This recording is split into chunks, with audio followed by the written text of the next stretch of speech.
जय श्री कृष्णा। आपका हमारे चैनल अद्भुत लाइफ स्टोरीज आल पर स्वागत है। आज हम आपको एक प्रेरणादायक कहानी बताने जा रहे हैं। भाग्य बड़ा या कर्म। एक जंगल के दोनों ओर अलग अलग राजाओं का राज्य था और उसी जंगल में एक महात्मा रहते थे जिन्हें दोनों राजा अपना गुरु मानते थे। उसी जंगल के बीचों बीच एक नदी बहती थी। अक्सर उसी नदी को लेकर दोनों राज्यों के बीच झगड़े फसाद होते रहते थे। एक बार तो बात बिगड़ते बिगड़ते युद्ध तक आ पहुंची। कोई भी राजा सुलह को तैयार नहीं था, सो युद्ध तो निश्चय ही था। दोनों राजाओं ने युद्ध से पहले महात्मा का आशीर्वाद लेने की सोची और पहुंच गए जंगल की उस कुटिया में जहां महात्मा रहते थे। पहले एक राजा आया और उसने महात्मा से युद्ध में विजय का आशीर्वाद मांगा। महात्मा ने कुछ देर उस राजा को निहारा और कहा कि राजन, तुम्हारे भाग्य में जीत नहीं दिखती, आगे ईश्वर की मर्जी। यह सुनकर पहला राजा थोड़ा विचलित तो हुआ, फिर उसने सोचा कि यदि हारना ही है तो पूरी ताकत से लड़ेंगे, परंतु यूं ही हार नहीं मानेंगे। और अगर हार भी गए तो हार को भी औरों के लिए उदाहरण बना देंगे, परंतु आसानी से हार नहीं मानेंगे। यह निश्चय कर वह वहां से चला गया। दूसरा राजा भी जीत का आशीर्वाद लेने महात्मा के पास आया, उनके पैर छुए और विजय श्री का आशीर्वाद मांगा। महात्मा ने उसे भी कुछ देर निहारा और कहा कि बेटा, भाग्य तो तुम्हारे साथ ही है।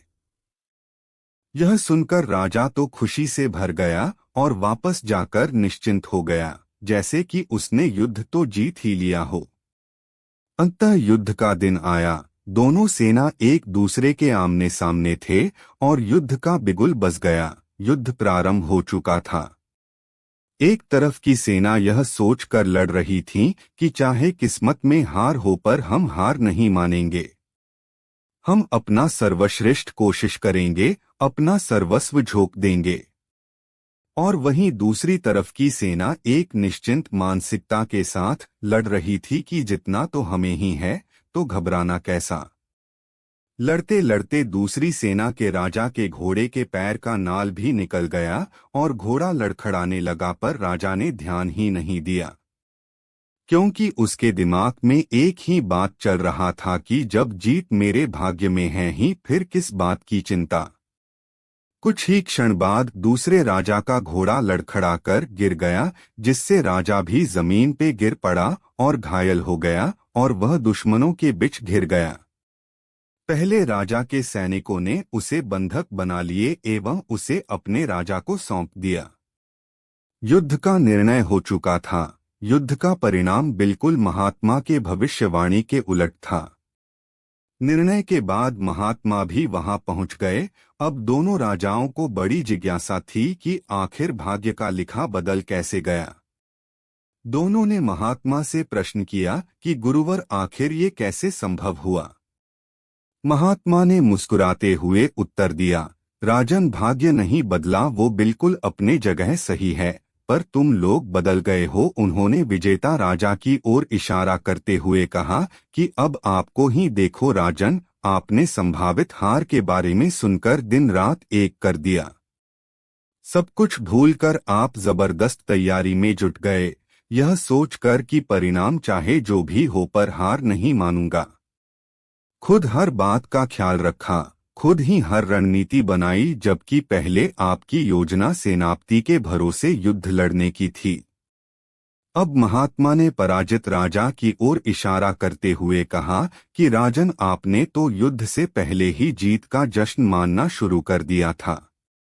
आपने तो अपने घोड़े की नाल तक का ख्याल नहीं रखा, फिर आप इतनी बड़ी सेना को कैसे संभालते और कैसे उनको कुशल नेतृत्व देते। और हुआ वही जो होना लिखा था। भाग्य नहीं बदला, पर जिनके भाग्य में जो लिखा था उन्होंने ही अपना व्यक्तित्व बदल लिया, फिर बेचारा भाग्य क्या करता। दोस्तों, हमें इस कहानी से यह सीख मिलती है कि भाग्य उस लोहे की तरह वहीं खींचा चला जाता है जहाँ कर्म का चुंबक हो। हम भाग्य के अधीन नहीं हैं, हम तो स्वयं भाग्य के निर्माता हैं। यह सत्य है कि भाग्य भी उन लोगों का साथ देता है जो कर्म करते हैं। किसी खुरदरे पत्थर को चिकना बनाने के लिए हमें उसे रोज घिसना पड़ेगा। ऐसा ही जिंदगी में समझें, हम जिस भी क्षेत्र में हो, स्तर पर हो, हम अपना कर्म करते रहें बिना फल की चिंता किए।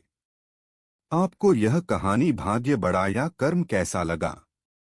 कृपया हमारे चैनल अद्भुत लाइफ स्टोरीज आल को लाइक, शेयर व सब्सक्राइब करें।